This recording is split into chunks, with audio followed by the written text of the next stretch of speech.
Alright, so we're here on Route 501 on the mountain. A little bit feels like a storm's coming in. It's one of those Pennsylvania historical markers. I wanted to stop here along the way. This marker is for Pilger Ruh. Not sure if I'm pronouncing that right, but it stands for Pilgrim's Rest. It's actually German.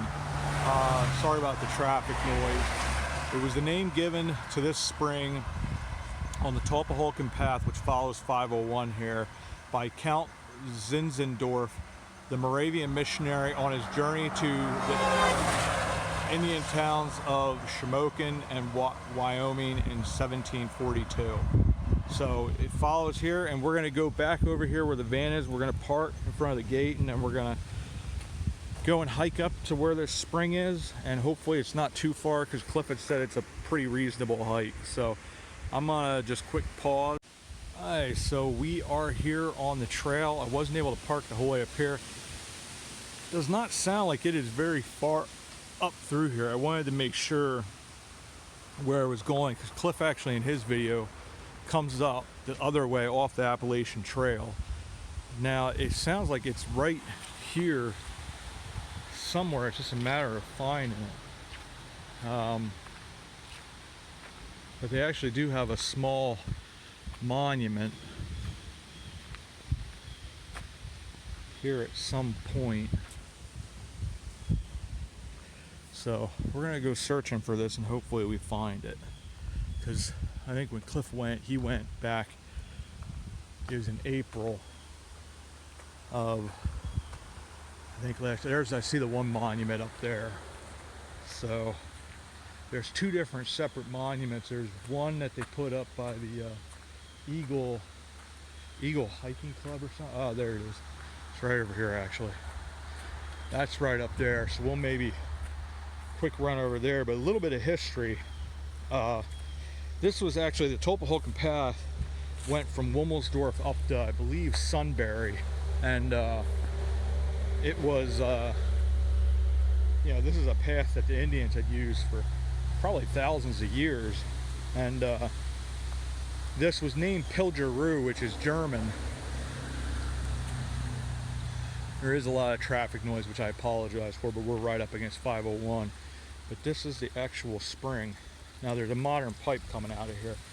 That was not here, obviously. You get to hear the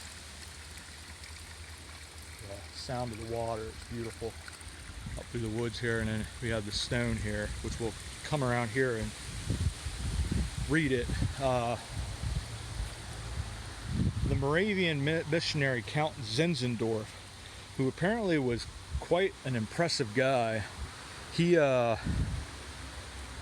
named it Pilger Ruh because, he was a pilgrim going on a journey. I believe they were going north to see the Shawnee Indians. They were going up towards Tupehocken in that region. But here you have 1742, Pilger Ruh. In English it stands for Pilgrim's Rest.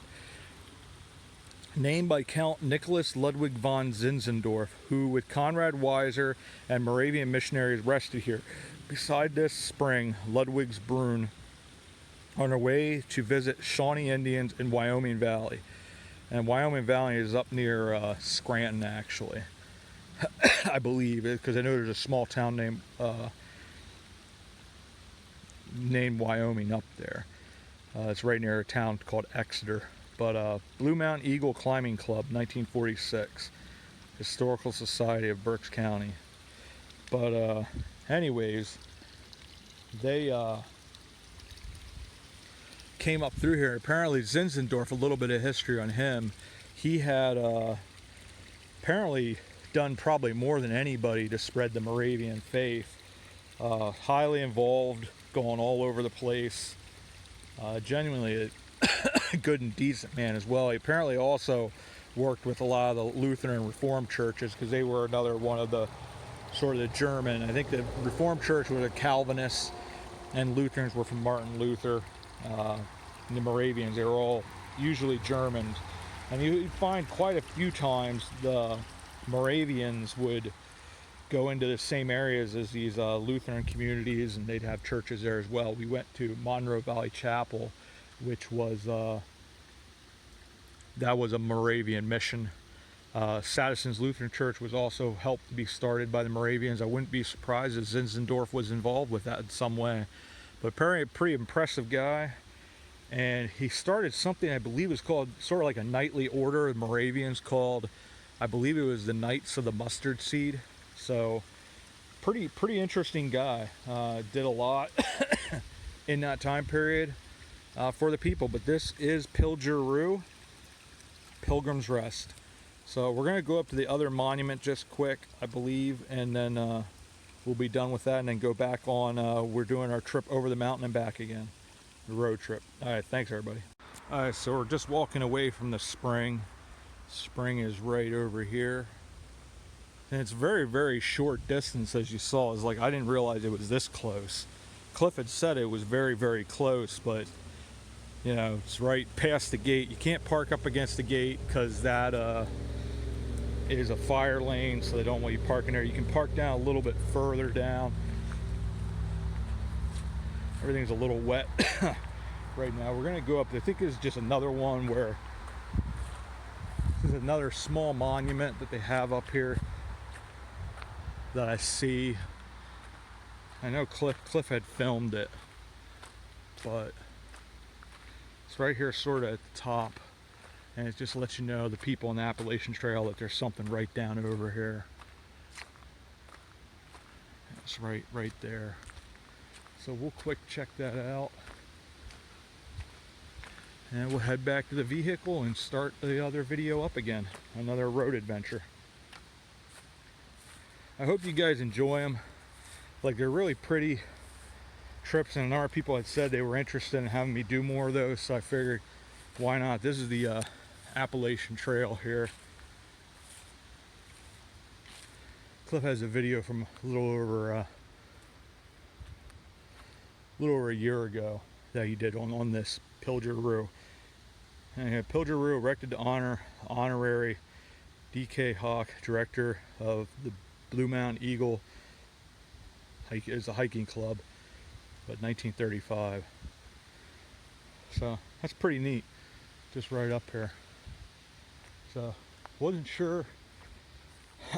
I was up here yesterday filming the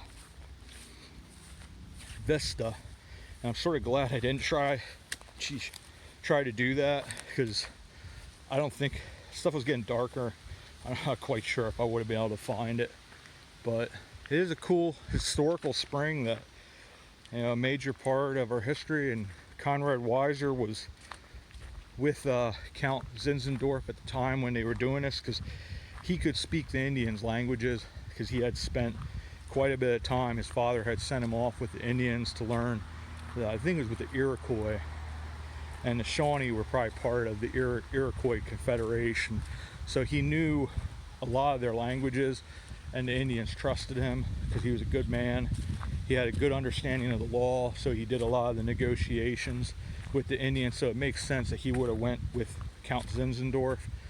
And it was probably not only a mission for the Moravians, but also a diplomatic mission as well. So there's a whole lot of history with that as well. At some point I want to do a video on Conrad Weiser homestead, because there's a lot there. They made a deal with the Iroquois Confederation, and sort of the Lenape, which was quite a large tribe, but was very peaceful. They sort of didn't deal with them like they should have, and they got a pretty raw deal, especially a land deal they were going to purchase. And the English, unfortunately, were quite dishonest with how they handled it, so the Lenape got quite angry, and it caused a lot of problems for the French and Indian War. But anyways, this is Pilger Ruh, Pilgrim's Rest, and we will get back on our other video, and we will see you about town.